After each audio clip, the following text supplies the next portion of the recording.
good for a full body workout. You can do legs, core, shoulders, arms, a lot. So the first one that everyone needs to know is a kettlebell swing, two-handed grip. So feet wide apart, because the kettlebell's going through your legs, you don't want to catch yourself. Just come through that position. So bend knees, back straight, snap up on the way back. Your arms shouldn't be lifting the weight at all. So I can let go, catch. It's just purely hips, glutes, powering that through. Arms are just supporting the weight. So I can let go, catch.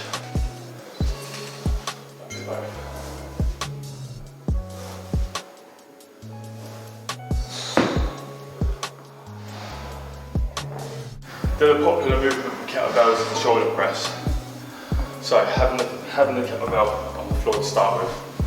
So it's a squat, round, press, down, switch, round, press. So as you get to the flip, from there, so you power through, as you bring the arm up, the kettlebell turns, and press.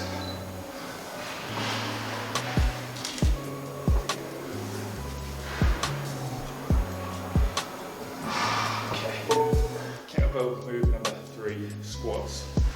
So holding the kettlebell up chest height. Same positions as squats we did. So feet pointing 10 and 2 on the clock, knees pointing out. Keeping the kettlebell high, squatting down, coming up. There's that variation, or we can have it low, touch the floor, stand up. This one is preferred, but if you want to make it excel, bring it up. So it's also working upper body at the same time.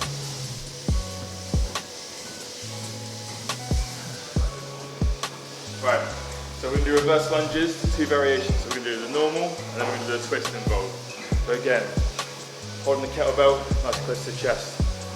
Feet parallel, you're going to step back parallel, lunge down, back in, alternative legs.